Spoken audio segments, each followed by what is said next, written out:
Hello friends, welcome to the exam board channel. और आज हम डिस्कस करेंगे हिंदी भाषा शिक्षण और पेडागॉजी का एक बहुत ही इम्पॉर्टेंट टॉपिक, जहां से आपको मिल सकते हैं 3 से 4 नंबर। तो वीडियो को पूरा देखिए और लाभ उठाइए। तो यहाँ पर दोस्तों TET, CTET, DSSB, KVS, NVS के लिए तैयारी करवाई जाती है। सब एनसीईआरटी पैटर्न पर सारे एनालिसिस करवाए जाते हैं और पूरा सिलेबस आपका कंटेंट जो होता है वो आपको कवर करवाया जाता है, जहां से आप सफलता हासिल कर सकते हैं। तो दोस्तों चैनल को सब्सक्राइब कर दीजिए। और तो चलिए फ्रेंड्स स्टार्ट करते हैं। हिंदी भाषा शिक्षण एवं पेडागॉजी। भाषा क्या है? आखिर में हम खुद ही सोचें कि भाषा क्या है। जिस दिन हम ये सारी चीज़ें हम भाषा शिक्षण करने जा रहे हैं तो भाषा के बारे में हमें जानना जरूरी है। भाषा क्या है? तो भाषा एक साधन है। क्या साधन है या कार्य क्या करती है? तो इसके जो मुख्य कार्य हैं वो संप्रेषण। ये शब्द जो वर्ड आपको संप्रेषण, अभिव्यक्ति, ये सब बताए जा रहे हैं, यही सब जो वर्ड हैं यही आते हैं सीधे सीधे पेपर में। और क्वेश्चन पूछा जाएगा कि सबसे ज्यादा इंपॉर्टेंट क्या है भाषा शिक्षण में? तो संप्रेषण करना। या मुख्य कार्य क्या है? तो संप्रेषण करना या अभिव्यक्ति करना, ऐसे क्वेश्चन आएगा। बातों का आदान प्रदान करना, ये सब उसके मुख्य कार्य होते हैं। ये सभी समझ लीजिए कि जो जो शब्द पढ़ रहे हैं ये सभी एक एक क्वेश्चन आप पढ़ रहे हैं। भाषा सीखने और सिखाने का प्रमुख अर्थ क्या होगा? क्यों भाषा सिखाई जाती है? इसका जो अर्थ होगा कि भाषा का सही रूप से प्रयोग, प्रभावशाली रूप से प्रयोग बच्चा कर पाए, इसलिए भाषा को सिखाया जाता है। अगला बिंदु है उद्देश्य। उद्देश्य क्या है? भाषा शिक्षण करने का उद्देश्य यही है, सिर्फ विचारों की अभिव्यक्ति, अपने विचारों को अभिव्यक्त कर पाए बालक, इसीलिए भाषा शिक्षण करवाया जाता है। लैंग्वेज इसीलिए सिखाया जाता है। भाषा का त्रिभाषा फार्मूला, जो त्रिभाषा फार्मूला दिया गया वो भारत की जो प्रथम राष्ट्रीय शिक्षा नीति बनाई गई 1968 में, वहां भाषा की फार्मूला दिया गया। और त्रिभाषा फार्मूला ये था कि जो बालक है उसको 3 भाषाओं का ज्ञान कराया जाएगा। एक तो उसका क्षेत्रीय भाषा जो उसकी मातृभाषा होगी, दूसरी जो होगी वह हिंदी, इंग्लिश में से कोई हो सकती है या संस्कृत हो सकती है, मतलब 2 अन्य भाषाएं उसके साथ साथ उसकी मातृभाषा को जोड़ करके ही चलना होगा। यह त्रिभाषा फार्मूला में तय किया गया था। भाषा शिक्षण के कुछ प्राथमिक पहलू हैं, कुछ मोस्ट इंपॉर्टेंट हैं। प्राथमिक पहलू क्या होते हैं? यहां से क्वेश्चन बनते हैं आपके। अभी यहां पर आपको क्वेश्चन भी डिस्कस कराया जाएगा, तो वीडियो के अंत तक बने रहिए। चैनल को अगर सब्सक्राइब नहीं किए हैं तो जरूर सब्सक्राइब कर दीजिए। मातृभाषा, जो बालक की मातृभाषा है, जो उसका पूर्व ज्ञान है, उसको जोड़ करके उसको बढ़ावा देना ही शिक्षण प्रक्रिया जारी रखना चाहिए। कि बच्चा जो कुछ भी उसका अनुभव है, बच्चे का जो भी क्वेश्चन आता है कि बच्चा जो अनुभव अपने सांस्कृतिक क्षेत्र से लेकर आता है, समाज से लेकर आता है, उसकी अवहेलना करना चाहिए, क्या करना चाहिए? तो एक बात समझ लीजिए कि कभी भी बच्चे के अनुभव को हम इग्नोर नहीं कर सकते। क्लास में उसका यूज करिए शिक्षण करते समय। और सबसे महत्वपूर्ण बात है कि बालक कैसे सीखता है, भाषा के क्या क्या उपयोग कर सकते हैं सिखाने के लिए। तो उसका जो परिवेश होता है वो समृद्ध, प्रिंट समृद्ध परिवेश का मतलब है जो चार्ट पेपर लगे होते हैं, उसमें जो भी चित्र बने होते हैं वो सारी चीजें होती हैं, जो छपी हुई चीजें आसपास की होती हैं। और विभिन्न रंगतों का मतलब भी वही होता है जो आसपास वो चीजें देखता है, जो एग्जाम्पल वह देख सकता है चार्ट पेपर के माध्यम से, या हम जो शिक्षण सामग्री बना करके ले जाते हैं वो सभी रंगतों से सब फिर वह कनेक्ट कर पाता है भाषा को। जैसे आ से आम, आ से अनार या जा से जग, ये सारी चीजें वह देखता रहता है, इससे वह ज्यादा सीख पाता है, कनेक्ट कर पाता है अपने आप को। बच्चों की भाषा संबंधी सहज रचना शक्ति को बढ़ावा देना होता है।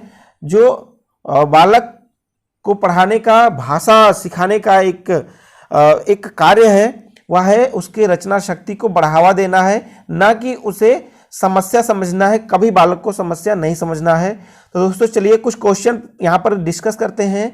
बच्चों को लिखना सिखाने में सबसे अधिक महत्वपूर्ण है। तो बच्चों को लिखना सिखाने में सबसे ज्यादा महत्वपूर्ण क्या है? वर्तनी शुद्धता, काव्य भाषा, विचारों की अभिव्यक्ति। देखिए विचारों की अभिव्यक्ति ही करेगा बालक। अगर वह आम लिखता है तो आम उसके विचार में है, कहीं ना कहीं वह उस चीज को समझता है, जो भी चीजें लिखता है उसके बारे में वह कुछ ना कुछ विचार रखता है।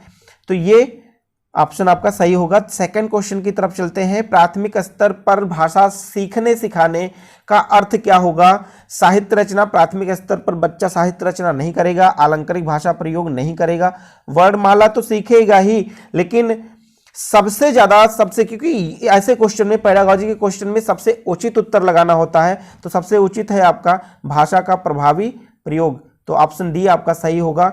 नेक्स्ट क्वेश्चन की तरफ चलते हैं। बच्चों को भाषा सीखने में सर्वाधिक महत्वपूर्ण क्या है? बातचीत करना, सुंदर लिखना, मानक वर्तनी, शुद्ध उच्चारण। तो सबसे महत्वपूर्ण जो है वह बातचीत करना है संप्रेषण, बातचीत करना। नेक्स्ट क्वेश्चन, भाषा सीखने सिखाने में सर्वाधिक महत्वपूर्ण है। देखिए फिर से क्वेश्चन वही आ गया, ऑप्शन कुछ बदले रहेंगे। तो भाषा का समृद्ध परिवेश, संचार माध्यमों का परिवेश, अभिभावकों का साक्षर होना, भाषा शिक्षक का भाषा ज्ञान। तो आपका जो ज्यादा महत्वपूर्ण होगा वो भाषा का समृद्ध परिवेश होगा। उसका परिवेश समृद्ध है क्या, उससे सारे एग्जाम्पल मिल रहे हैं, उदाहरण जो हम पढ़ा रहे हैं वो उसके अनुभव में है कि नहीं है, तो ये ज्यादा इंपॉर्टेंट है। तो फर्स्ट ऑप्शन आपका सही होगा। नेक्स्ट क्वेश्चन है, प्राथमिक स्तर के बच्चों के लिए पाठ्य पुस्तक के निर्माण में आप सर्वाधिक महत्व किसे देंगे? आपको पाठ्य पुस्तक का निर्माण करना है। भाषा का विविध गद्य साहित्य, प्रसिद्ध लेखक, भाषा की विभिन्न रंगतें या प्रसिद्ध रचनाएं। तो यहां पर जो ऑप्शन आपका सही होगा, भाषा की विभिन्न रंगतें। अभी आप देख रहे होंगे कि क्वेश्चन में वही सारी चीजें आपके आ रही हैं जो टॉपिक में आप जो शब्दावलियां पढ़ चुके हैं। नेक्स्ट क्वेश्चन है आपका, त्रिभाषा फार्मूला भारत की चुनौतियों और को संबोधित करता है। तो यहां पर ऑप्शन में देखिए, भारत की क्या चुनौतियों, भाषा स्थिति अवसरों, संस्कृति समाधानों, समस्याओं अवसरों, भाषा स्थिति और संस्कृति। तो भाषा की स्थिति का मतलब उसका पूर्व विज्ञान क्या है और आगे वह क्या सीख सकता है, क्या अवसर उसको प्राप्त किए जा सकते हैं। तो यह त्रिभाषा फार्मूला संबोधित करता है इस प्रयास को। तो यहां पर फर्स्ट ऑप्शन सही होगा, ऑप्शन नंबर ए।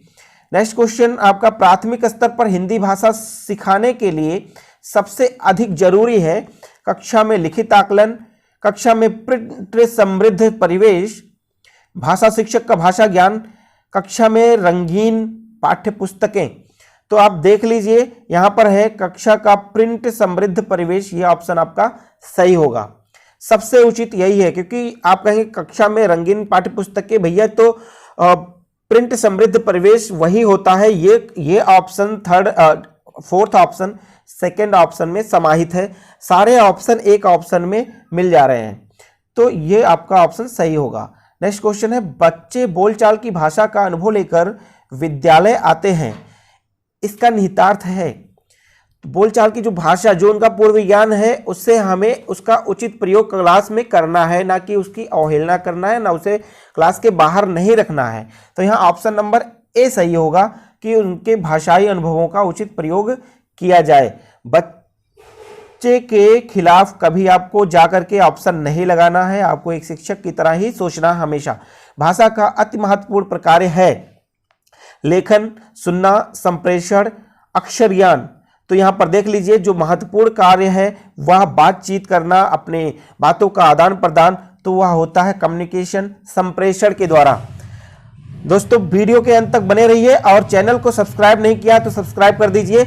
यहां हमारे भाषा शिक्षण के 7 टॉपिक मिलने वाले हैं और इसी 7 टॉपिक से ही भाषा शिक्षण जो पेडागॉजी है आपके हिंदी का पेपर 1 और पेपर 2 के लिए 100% क्वेश्चन इससे आपके सॉल्व हो जाएंगे, इसमें कोई शक नहीं है। चलिए नेक्स्ट क्वेश्चन की तरफ चलते हैं। हिंदी भाषा शिक्षक का यह प्रयास होना चाहिए कि वे बच्चों द्वारा मानक भाषा का ही प्रयोग करें, बच्चों को शिक्षाप्रद बाल्य साहित्य पढ़ने में भरपूर अवसर दें, बच्चों की भाषा संबंधी सहज रचना शक्ति के अवसर दें, बच्चों की मातृभाषा के स्थान पर हिंदी भाषा को स्थान दें। तो दोस्तों आप अभी जो आप टॉपिक पढ़े, जब आप एनालिसिस पढ़ रहे थे, जब आप व्याख्या पढ़ रहे थे, तो आपने वहां देखा सहज रचना शक्ति को बढ़ावा देने की बात हमेशा आती है। तो आपका सी ऑप्शन बिल्कुल सही होगा।